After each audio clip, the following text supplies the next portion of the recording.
Poppy, where are you taking me? You'll see. Oh, it worked, didn't it? The room revealed itself to you? It did. What did I say about you two leaving your vivariums? Oh, I've missed my beasts. Well, mostly. To be honest, I was a bit surprised when Professor Weasley asked me to meet her here. But my questions were quickly answered since the door appeared before I had even finished walking up. I just knew the room would show up for you. Thank you so much for taking care of them for me, Poppy. I really do appreciate it. Oh, please, the honor was all mine.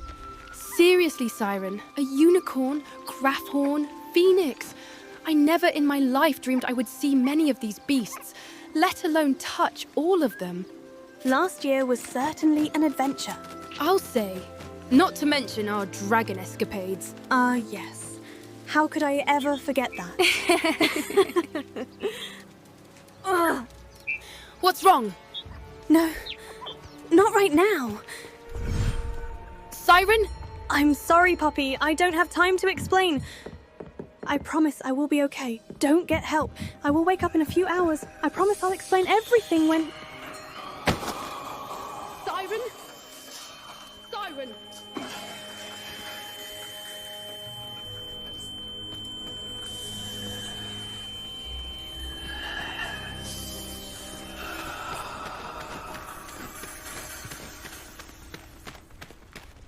At least you can't say your first trip to Hogsmeade wasn't memorable.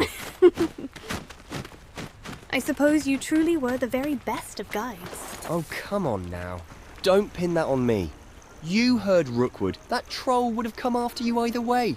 You're just lucky I was there to fight alongside you. Fine, Sallow. You're right. I'm glad I asked Weasley for you to join me. Now, let's go. I don't want to get into trouble on my first day for getting back late. Hold on now. Huh? What was that? What? You asked Professor Weasley for me? I didn't ask... exactly. Just admit it. Unfortunately for you, there is nothing to admit. I didn't ask for you. You were merely one of the two options Professor Weasley offered me. And yet, of those two options, you still chose me. I'm flattered, really. Or perhaps I was just trying to make it up to you for flattening you during our duel. Ha! That settles it. Crossed wands tomorrow. Don't miss it. I want to see what you can really do, especially with your own wand. What? I can't move. Sebastian? Sebastian! Sebastian, wait! Stupid child. Please, stop! Sebastian! Children should be seen and not heard. No! Ah!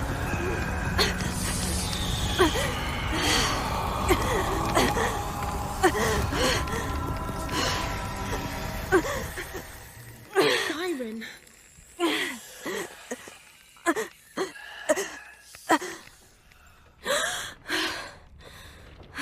Siren! Merlin, Siren, what happened? I was certain you were dead, but you had said you would be fine, and I didn't know what to do. Are you all right? I'm so sorry, Poppy.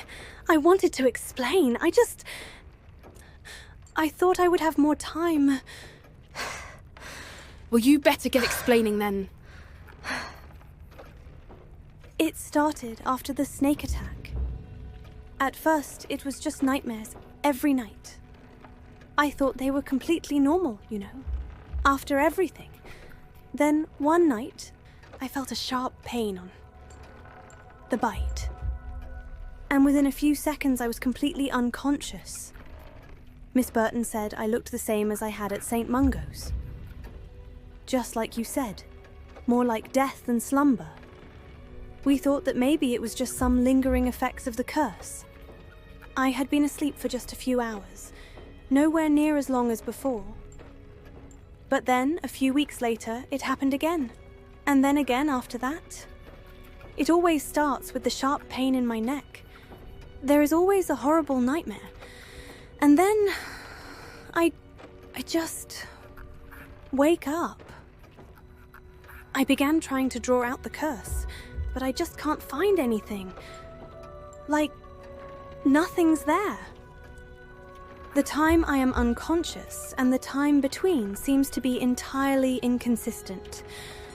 Though, I just had this happen a couple weeks ago. If the others are any indication, it shouldn't have happened again so soon. I just don't understand. You said you were trying to draw out the curse. Why do it yourself when someone at St. Mungo's could remove the curse for... Oh, Siren. I could do it, Poppy. If I can figure out how to use my ancient magic to heal myself, I am certain I could use it to heal Anne. But Siren, you are putting yourself in danger. What if you are at the top of the astronomy tower, or on your broom? Then I will move away from the edge of the tower, or land my broom. I always have time before it happens. Some time to react. You mean just land somewhere in the Scottish Highlands where one of Rookwood's or Ranrock's ex-loyalists could be about? Siren, if they recognize you... Don't worry, Poppy. I will be careful. I am taking this very seriously. Just trust me. Please. Fine.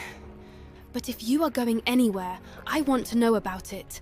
And if I think for a second this is getting out of hand, I will go straight to Professor Weasley. Thank you, Poppy. Seriously. It means so much to have someone to share this with. And I expect you to keep me updated. Anything happens, I want to know about it. Of course, I promise. Okay, now let's get back to our common room. It is nearly curfew. It's already past curfew, isn't it? It's nearly 11 o'clock. Oh, silly Siren, we are 6th years now. Curfew is 11. That's right, I nearly forgot. But... You're not going to bed, are you? I'm sorry, it's just... without the potion... Don't worry, I know there won't be any convincing you. I can be awfully stubborn. Oh, trust me, I've noticed. Just don't get yourself into trouble on your first day back. I think I might take Highwing and 𝑐𝒔𝒔 out for some fresh air. I have been desperate to fly again. I wanted to thank you for that, by the way.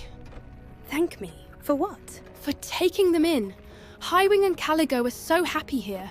I can't believe you were able to do this for them and all the other beasts here. You truly are magnificent. Magnificent? Oh, you know. Just something a certain Slytherin says when he's talking about you. Oh, please, Poppy. We aren't starting this again. We're just friends. That's not what that hug suggested. Oh, Poppy. Sebastian and I are friends. We're just friends. I missed you. Yup. Definitely just friends.